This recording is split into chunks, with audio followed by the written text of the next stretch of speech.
नमस्कार साथियों, स्वागत है आप सभी का। तो आज के वीडियो में हम एनसीईआरटी में कक्षा 6 का अध्याय 1 चैप्टर 1 कवर करने जा रहे हैं, जिसका नाम है विविधता की समझ। विविधता की समझ। तो आज के वीडियो में ये वाला पूरा चैप्टर हम कवर करेंगे कि विविधता क्या होती है, विविधता क्या है, भारत में जो विविधता का देश है और इसमें एक कहानी रहेगी, उस कहानी को कवर करेंगे हम। इसके बाद विविधता हमारे देश में क्यों ज़रूरी है, विविधता में हमारा संविधान क्या बोलता है विविधता के बारे में। तो आज के चैप्टर में हम शॉर्ट में उस चैप्टर को, उसकी समरी समझने का प्रयास करेंगे। तो चलिए दोस्तों, वीडियो शुरू करते हैं। तो सबसे पहले हम आते हैं कि विविधता होता क्या है, विविधता का मतलब क्या होता है। तो विविधता जो है वो हिंदी शब्द है और इसे इंग्लिश में डाइवर्सिटी कहते हैं, विविधता। तो हम सब ये सुनते आते हैं कि भारत जो है वो विविधताओं वाला देश है, मतलब भारत में अनेकता होने के बाद भी एकता है।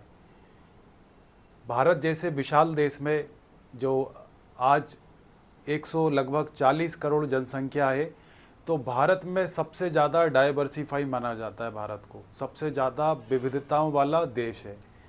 तो विविधता का मतलब होता क्या है, हम सुनते हैं ना, अक्सर सुनने में आ जाता विविधता होता क्या है। तो विविधता, जैसे कि मान के चलिए आप जिस कक्षा में पढ़ते हैं, आप स्कूल जाते हैं, जिस कक्षा में पढ़ते हैं तो उसमें कई सारे विद्यार्थी होते हैं कक्षा में। तो आपने कभी नोटिस किया होगा कि, या करना नोटिस कि उस कक्षा में जितने भी छात्र बैठे हैं या छात्राएं बैठी हैं, तो उनमें से कितने लोग आपकी तरह दिखते हैं। क्या सभी लोग एक जैसे दिखते हैं? नहीं दिखते हैं। सबका रूप रंग अलग है, सबका चेहरा अलग है। इसके बाद में अगली चीज़, सबकी भाषाएं अलग हैं। सबकी भाषाएं मतलब एक क्लास में जो लैंग्वेज चलती होगी वो तो सब बोलते होंगे, लेकिन उसके अलावा और कितनी भाषाएं सभी छात्र जानते हैं। मतलब उस क्लास में जो छात्र बैठे हुए हैं, स्टूडेंट्स, वो क्लास में इस्तेमाल की जाने वाली भाषा के अलावा और कितनी भाषाएं ऐसी वो जानते हैं। कोई हो सकता है एक से ज़्यादा भाषा जानता हो, कोई 2 भाषाएं जानता हो, कोई 3 भाषाएं जानता हो। जैसे कि कोई विद्यार्थी है, वो क्लास में जो भाषा हिंदी या इंग्लिश का प्रयोग हो रहा है तो वो तो स्कूल की भाषा हो गई जिसमें पढ़ाया जा रहा है। लेकिन उसके अलावा आपने नोटिस किया होगा कि आपकी क्लास में जो साथी बैठा हुआ है, सहपाठी, तो वो उस क्लास की लैंग्वेज के अलावा भी कोई दूसरी भाषा में भी बात करता होगा। हो सकता है कि वो बिहार से हो तो भोजपुरी का इस्तेमाल करता हो, या फिर उसी क्लास में बैठा स्टूडेंट पश्चिम बंगाल का हो तो वो बंगाली बोलता होगा, गुजरात का होगा तो गुजराती बोलता होगा। तो एक ही क्लास में कई भाषाएं एक बच्चा बोल सकता है। तो एक ये हो गया। इसके बाद फिर आपने देखा होगा कि जो उस क्लास में बच्चे बैठे हुए हैं, वो भाषा के अलावा उनका खान पान भी, जब लंच होता है स्कूल में, तो आप देखते होंगे कि आपका खाना कुछ और होगा, और हो सकता है कि आपके साथ में जो सहपाठी बैठे हुए हैं, आपके मित्र, उनका भोजन अलग हो, कुछ स्पेशल अलग से उनका खाना। आपने देखा होगा कि ये कुछ भिन्न है जो आपके घर में नहीं बनता होगा। इसके बाद में आपने ये भी देखा होगा कि उनका जो रहन से पहनावा है, उनका जो पहनावा है वो भी डिफरेंट होगा। स्कूल के अलावा जो यूनिफॉर्म है, उसके अलावा आप जब कभी घर में उनके पार्टी में, शादी में जाते होंगे, बर्थडे पे, तो आपने देखा होगा उनके घर में उनके मम्मी पापा का पहनावा कुछ डिफरेंट होगा। तो दोस्तों, ये सारी जो चीज़ें हैं, यही दर्शाती है, अनेकता को दर्शाती हैं कि इस देश में, मतलब जो भिन्न भिन्न चीज़ें हमें दिख रही हैं, कि पहली चीज़ क्या हो गई, सब अलग अलग दिख रहे हैं, सबका कलर अलग है, सबकी जो चेहरे की छवि है वो अलग है। इसके बाद में सबका खान पान अलग है, पहनावा अलग है, भाषाएं किसी को एक से ज़्यादा आती है। तो ये सारी चीज़ें दर्शाती हैं कि ये जो भिन्न भिन्न चीज़ें हमें दिख रही हैं, ये सब विविधता का रूप है। किसका रूप है? विविधता का, अनेकता का रूप है। इसके बाद चलिए अगला एग्जाम्पल भी ले लेते हैं कि मान के चलिए आपकी क्लास में जितने छात्र बैठे हुए हैं, उन सभी को कहा जाए कि आप एक चित्र बनाइए, और उनको बता दिया कि आप चित्र बनाइए, पेड़ पर बनाइए या फिर किसी जानवर का पिक्चर बनाइए। तो आप जब सब बना लेंगे चित्र, और उसके बाद जब आप एक दूसरे का चित्र देखेंगे तो आप नोटिस करेंगे कि सभी का जो चित्र है वो एक जैसा नहीं होगा, हूबहू तो नहीं होगा। जैसे किसी से कहा कि गाय का एक चित्र बनाओ, तो सभी ने बनाया, लेकिन गाय है, लेकिन गाय का चित्र जब आप देखेंगे चित्रकारी में तो सब में डिफरेंट दिखेगा, एक जैसा हूबहू सबका चित्र नहीं दिखेगा। तो ये क्या है?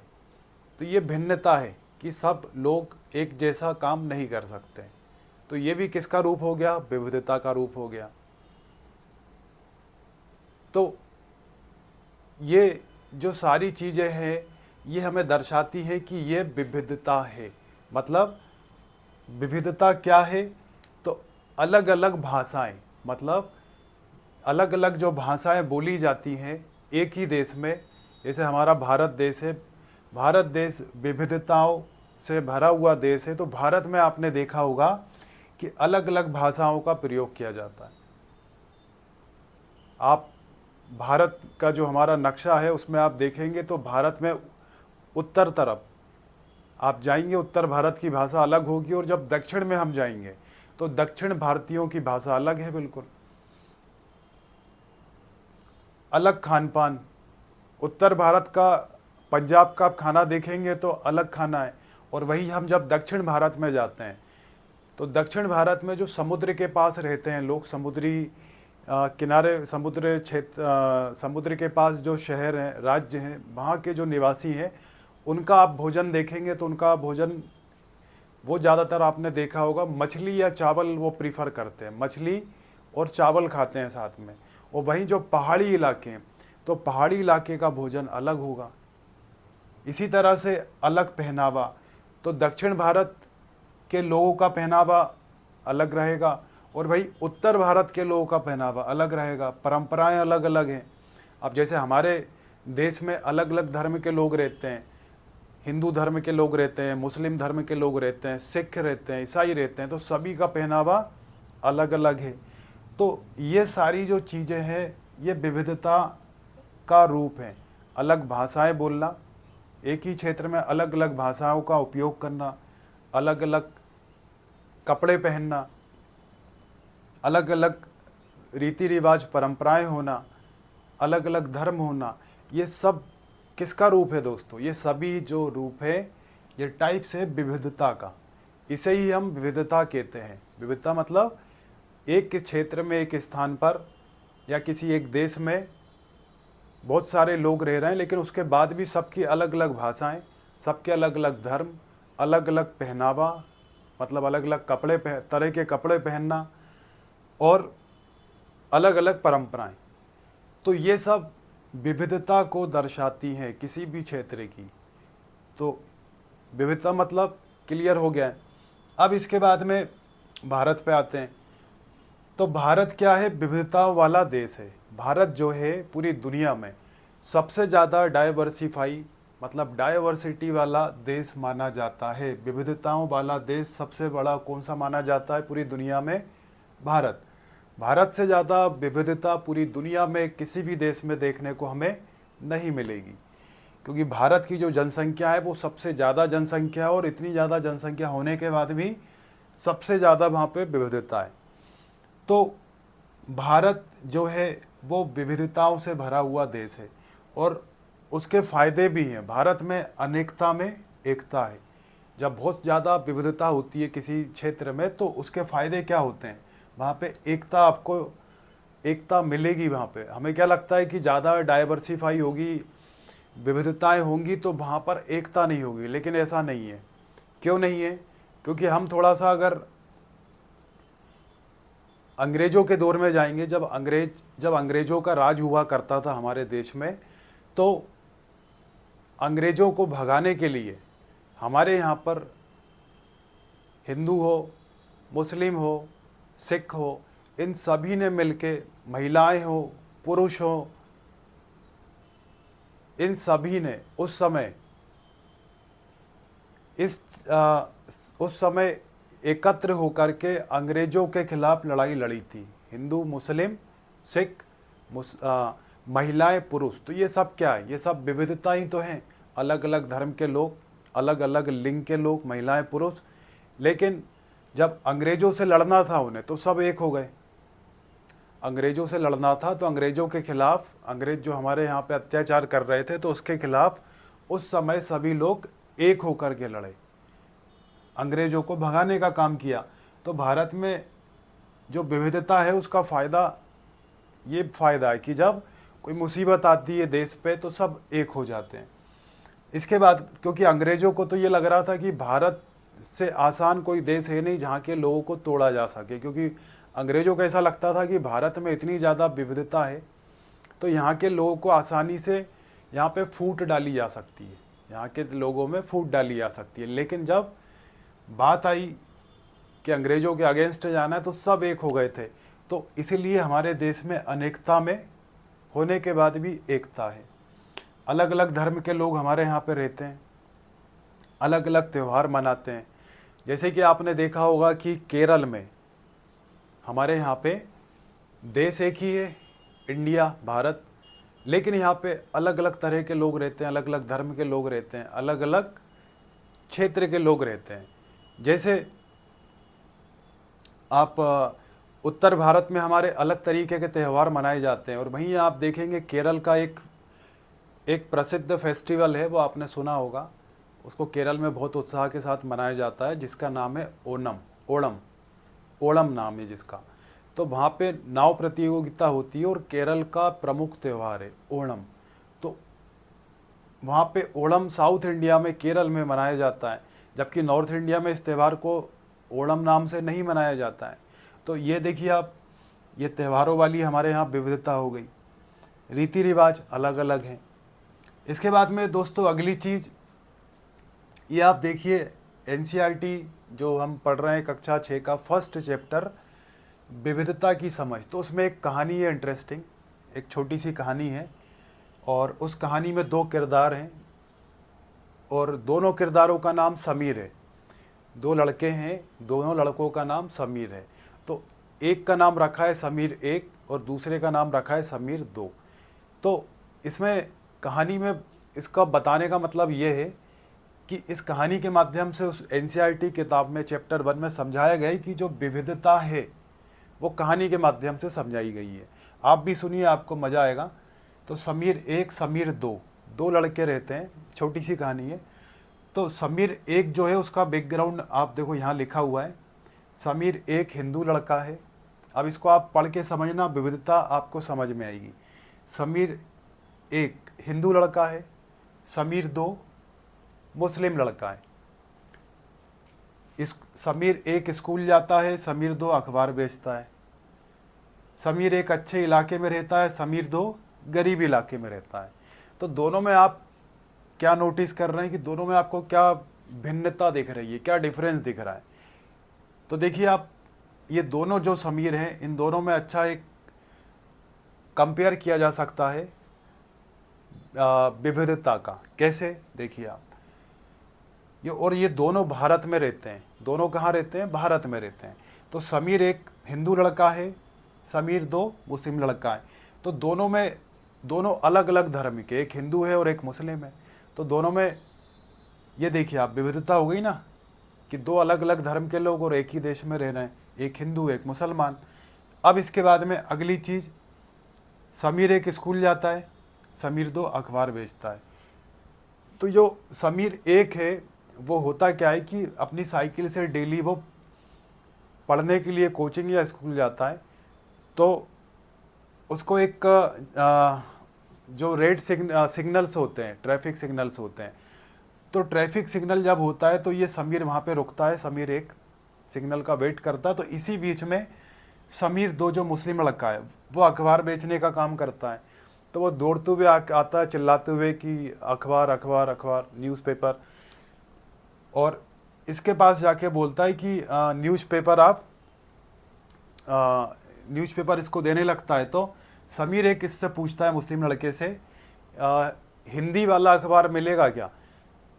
तो जैसे ही ये सुनता है मुस्लिम लड़का तो ये बोलते एकदम शॉक्ड हो जाता है, जो ये मुस्लिम लड़का अखबार बेचने वाला है शॉक्ड हो जाता है इस स्कूल जाने वाले लड़के को सुन के कि अच्छा, बोले आपको बोले हिंदी आती है। क्योंकि ये बच्चा मान रहा था कि अगर ये बच्चा साइकिल से अप टू डेट टाइप का दिख रहा है, इसने बोला भी कि बोले आप तो अंग्रेज़ टाइप के दिख रहे हो, आपको हिंदी आती है। तो ये बच्चा शॉक्ड हो जाता है कि आपको हिंदी आती है, आप तो अच्छे लग रहे हो एकदम अंग्रेज़ टाइप की, इंग्लिश आती होगी। तो इस टाइप की ये कहानी एनसीईआरटी में है। और फिर दोनों का कम्युनिकेशन होता है, बातचीत होती है, दोनों एक दूसरे का नाम पूछते हैं। फिर वो बताता है कि मैं तो मुस्लिम हूँ, बताता मैं हिंदू हूँ और हिंदू समीर हूँ। फिर दोनों एक दूसरे का नाम सेम रहता है। जैसे ही पता चलता है कि दोनों का नाम समीर है तो दोनों इम्प्रेस हो जाते हैं कि वाह, दोनों का नाम समीर है। इसके बाद दोनों ये बोलता है कि मैं मुस्लिम समीर हूँ, वो बोलता मैं हिंदू समीर हूँ। तो यहाँ पे देखिए आप, जबकि ये गरीब जो समीर दो मुस्लिम है वो गरीब इलाके में रहता है, ये पॉश एरिया में रहता है समीर एक जो इंग्लिश जानता है, समीर एक इंग्लिश अच्छी जानता है। लेकिन इसके बाद भी जो ये गरीब इलाके में रहता है, अखबार बेचता है, मुस्लिम लड़का है, धर्म अलग है इसका, इसे इंग्लिश नहीं आती, और यहीं यहाँ पे ये पॉश एरिया में रहता है, इसको इंग्लिश अच्छी आती है, स्कूल जाता है, हिंदू लड़का है, धर्म अलग है। लेकिन इसके बाद भी दोनों सिग्नल पे, और ये वार्तालाप जो दोनों का हुआ है वो कंटिन्यू, जब जब ये साइकिल से स्कूल जाता था उस चौराहे पे आके रुकता था रेड सिग्नल पे, इस बच्चे से इतनी अच्छी दोस्ती हो गई कि डेली उससे हाई लो होता था और डेली दोनों बातचीत करते थे। तो यहाँ पे देखो आप, इतनी विविधताएं होते हुए, धर्म अलग, एक रिच एरिया में रहता है, एक गरीबी में पला है, एक अखबार बेचता है, कि स्कूल जाता है, इंग्लिश जानता है, इसके बाद भी मैटर नहीं करता कि कौन गरीब है या अमीर है, इंग्लिश आती है नहीं आती है, भाषा का ज्ञान है नहीं है। लेकिन उसके बाद भी इम्पोर्टेंट यहाँ पे है बातचीत करना, क्योंकि दोनों को बातचीत करना था। तो वहाँ पे भाषा मैटर नहीं करा, वहाँ पे अमीरी गरीबी मैटर नहीं करी, वहाँ पे स्कूल जाना मैटर नहीं करा, लेकिन दोनों का कम्युनिकेशन हो गया क्योंकि दोनों बातचीत करना चाहते थे। तो ये कहानी हमें बताती है कि यहाँ पर इतनी सारी विविधताएं होते हुए भी इस देश में आपस में किस तरह से लोग मिलजुल कर रहते हैं। अब इसका एक पहलू तो ये हो गया, हमने पॉजिटिव वाला देख लिया। अब अगर इसमें एक चीज़ हम और देख सकते हैं, अभी हमने देखा विविधता, तो इसे कहते हैं क्या, विविधता। लेकिन अब इसी कहानी में एक चीज़ और आपको देखने को मिलेगी। क्या मिलेगी, आपने नोटिस कर लिया हो शायद, मैं बता देता हूँ। अब इसमें आपको दिखेगी इनइक्वलिटी, मतलब गैर बराबरी। तो हमेशा कंफ्यूज हो जाते हैं लोग, विविधता और गैर बराबरी। कई बार लोग क्या दोनों चीज़ों को एक समझ लेते हैं, लेकिन दोनों में बहुत बड़ा अंतर होता है। विविधता अलग चीज़ होती है और गैर बराबरी अलग चीज़ होती है। जैसा अभी तक हमने जो पढ़ा है वो है विविधता। अब गैर बराबरी क्या होती है, अब देखो आप, गैर बराबरी क्या होती है, इसी स्टोरी में आप आओ, अभी आपको समझ में आ जाएगा। गैर बराबरी ये होती है कि अमीरी और गरीबी, अमीरी और गरीबी, अगर कोई गरीब है और इधर अमीर है तो इसे हम विविधता नहीं कहेंगे, इसे हम कहेंगे गैर बराबरी या फिर असमानता। ये असमानता है, मतलब गैर बराबरी है। और इसके पास पैसे की कमी है, इसके पास अच्छे पैसे हैं, तो इसे हम क्या कहेंगे, मतलब एक के पास पैसे अच्छे हैं, एक के पास पैसों की कमी है, तो उसे हम क्या कहेंगे, उसे भी हम गैर बराबरी कहेंगे। इसके बाद किसी के पास में ज़मीन है, अच्छे संसाधन है, और एक के पास बिल्कुल नहीं है कुछ, एक के पास बहुत ज़मीनें हैं, संसाधन है, सारी चीज़ें उपलब्ध, और एक के पास कुछ नहीं है, तो इसे भी हम विविधता नहीं कहेंगे, इसे भी हम क्या कहेंगे, गैर बराबरी। मतलब किसी को अगर पैसों के आधार पे, अमीरी गरीबी के आधार पे, संसाधनों के आधार पे अगर भिन्नताएं आती हैं तो इसे हम गैर बराबरी या फिर असमानता कहते हैं, इंग्लिश में इनइक्वलिटी कहते हैं। और यही चीज़ अगर जाति, धर्म, खान पान, रहन सहन, कपड़े, अलग अलग त्यौहार, अलग अलग भाषाएं, तो इसे हम विविधता कहते हैं। तो दोस्तों आप समझ गए होंगे विविधता और गैर बराबरी में दोनों में डिफरेंस है, बड़ा डिफरेंस है। है ना। कई बार हम कन्फ्यूज हो जाते हैं तो दोनों को एक ही समझ लेते हैं। तो अमीरी गरीबी का जो फासला है वो गैर बराबरी का है, और धर्म, जाति, भाषा, खान पान, कपड़ों का पहनावा, ये सब क्या है, विविधता।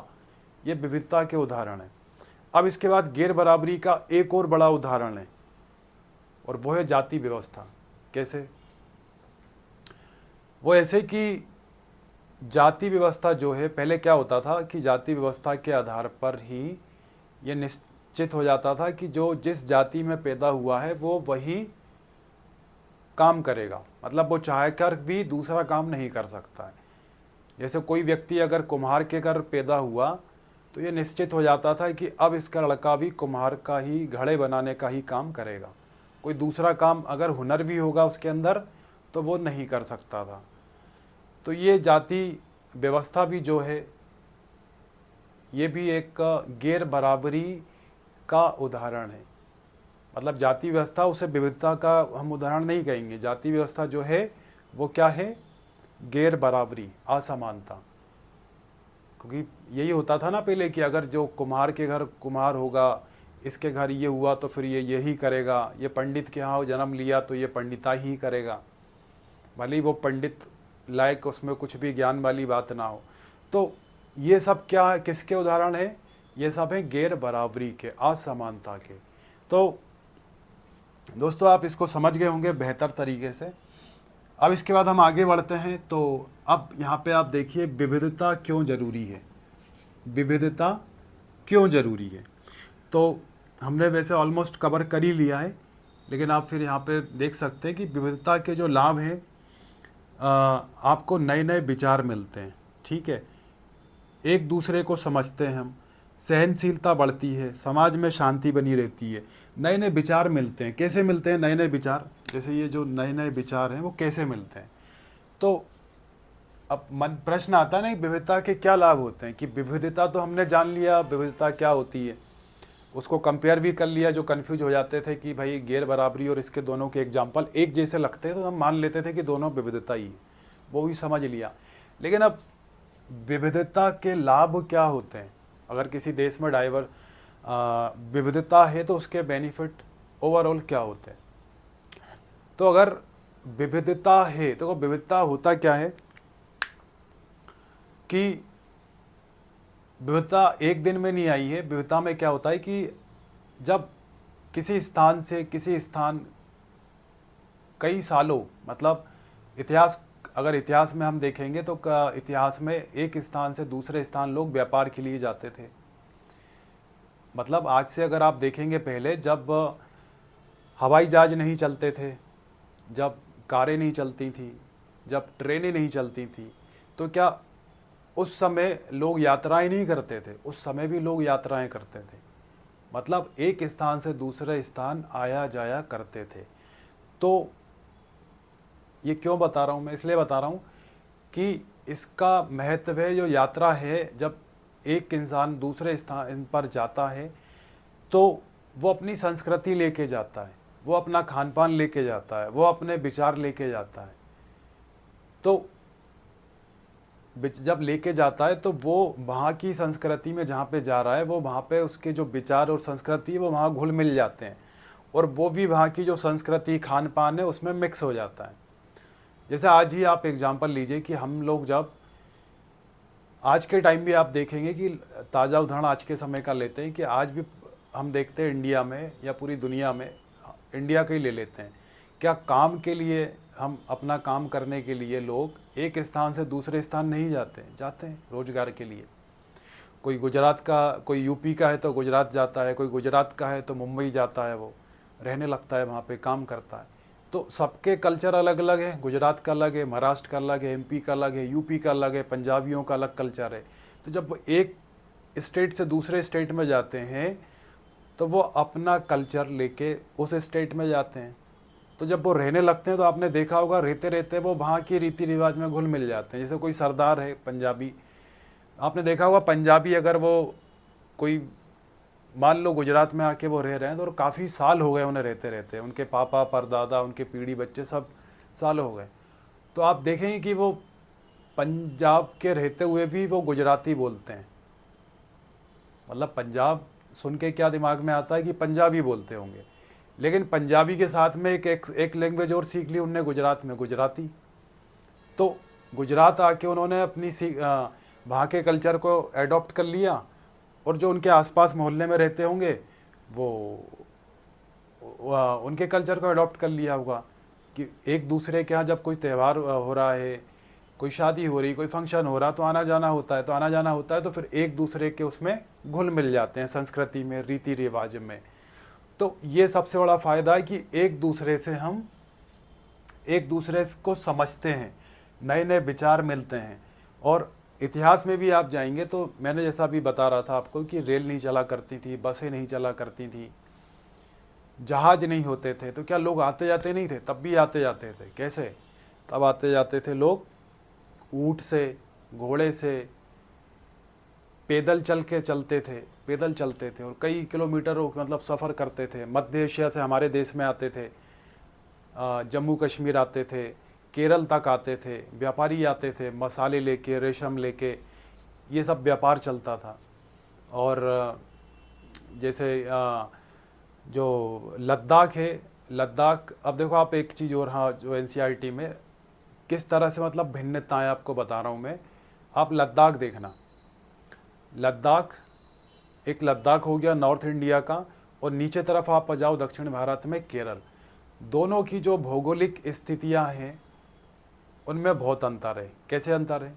लद्दाख जो है, आपको पता होगा कि लद्दाख पहाड़ी इलाके में बसा हुआ, जम्मू कश्मीर के पूरब में स्थित है, और रेगिस्तान है, वहाँ पे रेगिस्तानी इलाका है, डिजर्ट है, और वहाँ पे कभी बारिश नहीं होती है, और अधिकतर समय मतलब ज़्यादातर समय वो वाला एरिया पूरा बर्फ़ से ढका रहता है। तो बर्फ़ से ढका रहता है, और वहाँ पे पानी की व्यवस्था लोग कैसे करते हैं? जो गर्मियों में बर्फ़ पिघलती है लद्दाख में, तो उसी के सहारे वो पानी की व्यवस्था करते हैं। और खाने पीने में क्या इस्तेमाल करते हैं? वो खाने पीने में मांस हो गया, दूध वाले प्रोडक्ट हो गए, ये उनका खान पान है। बकरी पालते हैं, याक पालते हैं, ये सारी चीज़ें। इसके बाद में उनके रोज़गार की बात करें तो काम क्या करते हैं लद्दाख के लोग? तो वो एक बकरी पाई जाती है विशेष, इसका नाम है पश्मीना। तो पश्मीना बकरी से वो ऊन इकट्ठा करते हैं, और उस ऊन की शॉल बनती है बहुत महंगी, वो काफ़ी फेमस शॉल है। कश्मीर में जाता है वो ऊन, फिर कश्मीर में वो शॉल बनती है। तो आपने देखा कि लद्दाख के जो लोग हैं उनका खान पान अलग है, उनका काम अलग है, ऊन इकट्ठा करते हैं, उनकी भौगोलिक स्थिति अलग है। सालों साल बर्फ़ मतलब साल में अधिकतर समय बर्फ़ जमी होती है, पानी की व्यवस्था गर्मियों में करते हैं। लेकिन आप अब भारत का जो दूसरा हिस्सा है केरल आएंगे तो वहाँ पे क्या है? वहाँ पर समुद्र किनारे बसा हुआ स्टेट है। लद्दाख पहाड़ी इलाके में बसा हुआ है, केरल समुद्री किनारे बसा हुआ है। भारत के अगर आप नीचे तरफ जाएंगे नक्शे में तो दक्षिण पश्चिम तरफ कोने पे केरल बसा हुआ है, समुद्र किनारे। लेकिन और वहाँ के लोगों का भोजन क्या है? मछली चावल। वहाँ के लोग काम क्या करते हैं? तो वहाँ की जो ज्योग्राफिकल स्थिति है तो उस हिसाब से वहाँ पे लौंग, इलायची और इस तरह के मसाले ज़्यादा होते हैं। मतलब केरल जो जाना जाता है वो लौंग, इलायची, मसाले, ये सब चीज़ें उगती है वहाँ पे। इसके बाद वहाँ की जो ज़मीन है, और वहाँ की ज़मीन और वहाँ की जलवायु ऐसी है केरल की कि वहाँ पे चावल की खेती बहुत अच्छी होती है। तो आप देखो, एक ही देश है, लद्दाख ऊपर है, पहाड़ी इलाका, रेगिस्तानी इलाका, वहाँ का खान पान अलग, भौगोलिक स्थितियाँ अलग है, और केरल की अलग है। तो ये भी क्या है? ये भौगोलिक डाइवर्सिटी है, मतलब भौगोलिक विविधता हो गई। अब दोनों जगह पर मतलब इतिहास में हम जाएंगे तो दोनों जगह पर जो व्यापारी हैं वो व्यवसाय के लिए आते थे। लद्दाख भी जाते थे और केरल भी आते थे। लद्दाख आते थे वो मध्य एशिया से आते थे। उस समय जब रेलगाड़ी, बस ये सब नहीं चला करती थी तो वो घोड़े या फिर पैदल चल के आया करते थे, और आके लद्दाख आकर के वो लद्दाख के रास्ते से, लद्दाख क्या है कि लद्दाख रास्ते के लिए अच्छा माना जाता है। कहाँ के लिए? तिब्बत जाने के लिए। लद्दाख से तिब्बत लगा हुआ है, तो तिब्बत जाने के लिए वो लोग लद्दाख उनके लिए अच्छा रास्ता था, मतलब सहज रास्ता था, सरल रास्ता था। तो उस रास्ते से वो रेशम और मसाले लेके तिब्बत तरफ जाया करते थे। और वही यात्री केरल भी आते थे। केरल क्यों आते थे? तो केरल आते थे मसालों के लिए आते थे वो। चीन के लोग आते थे, अरब के लोग आते थे। तो इस तरह से जब वो लोग आए लद्दाख में, तो लद्दाख में भी क्या हुआ कि लद्दाख में जब बहुत दूर से आते थे तो फिर वो लोग क्या थक जाते थे, लंबे लंबे सफ़र करने होते थे, तो वो रुक जाया करते थे। और रुक करके फिर वहाँ की संस्कृति से वो घुल मिल जाते थे। तो संस्कृति का मिक्सअप हो जाता था और नए विचार निकल के आते थे, नई चीज़ें निकल के आती थी। इसी तरह से जब केरल आते थे तो केरल में भी वो रुकते थे वहाँ पे। जैसे उसमें एग्जांपल दिया एनसीईआरटी में कि केरल का जो मछली पकड़ने वाला जाल है उसका नाम चीन से है। ऐसी 2-3 चीज़ें और हैं, वो चीन से नाम रखा गया केरल में। आज भी उसको चीन चट्टी या चीन बली बोलते हैं। तो ये चीन जो शब्द है वो आया कहाँ से? वो चीन से ही आया होगा, मतलब चीन के लोग यहाँ पे आए होंगे। तो ये देखिए आप, चीन के जब लोग आए तो वो किस तरह से वो नाम वहाँ पे जुड़ गया, जबकि केरल इंडिया में। तो ये फ़ायदे होते हैं जब जब विविधताएं होती है और कई लोग आपस में एक दूसरे की संस्कृति से आके जुड़ते हैं, मिलते हैं, तो ये ऐसा होता है। तो कोई भी चीज़ जब बदलती है ना, तो उसमें मतलब आज कोई भी चीज़ हमें जो बदली हुई दिखती है तो उसके पीछे 2 सबसे बड़े मेन रीज़न माने जाते हैं, ऐतिहासिक और भौगोलिक स्थिति। ऐतिहासिक और भौगोलिक स्थिति, जैसे कि लद्दाख में हमने देखा ना कि भौगोलिक स्थिति ऐसी है, तो वहाँ पर लोग पानी के लिए बर्फ़ से जो पिघलती है उससे इकट्ठा करते हैं। केरल में कोई कमी नहीं है पानी की। केरल की क्लाइमेट ऐसा है कि वहाँ चावल खेती अच्छी होती है। लद्दाख पहाड़ी रेगिस्तानी इलाका है, तो वहाँ खेती होती ही नहीं है। लद्दाख में दोस्तों कोई खेती हो नहीं पाती है, क्योंकि पहाड़ी इलाका, रेगिस्तान इलाका, और के ज़्यादातर समय वो बर्फ़ से ढका रहता है। तो ये भौगोलिक स्थिति भी मैटर करती है। तो अब वापस आते हैं, विविधता क्यों ज़रूरी है। ये पूरा टॉपिक आपको समझ में आ गया होगा। सहनशीलता बढ़ती है, समाज में शांति बनी रहती है, ये विविधता के फ़ायदे हैं। इसके बाद में दोस्तों यहाँ पे देखिए आप, विविधता में समानता। तो अब हमारा संविधान क्या कहता है विविधता के बारे में? तो हमारा जो भारत का संविधान है, तो भारत का संविधान बोलता है कि विविधता मतलब विविधता होने के बाद भी हमारा संविधान कहता है कि सब बराबर हैं। मतलब कोई किसी भी जाति का हो, किसी भी धर्म का हो, किसी भी क्षेत्र का रहने वाला हो, वो सब संविधान में, इस देश में बराबर है। मतलब गैर बराबरी नहीं होगी, भेदभाव नहीं होगा। भेदभाव नहीं होगा, ये नहीं होगा कि वो दक्षिण भारतीय, वो उत्तर भारतीय, या वो इस जाति का, वो इस जाति का, वो इस धर्म का, वो इस धर्म का। सरकारें या देश में सबको एक समान देखना होगा, भेदभाव नहीं होगा।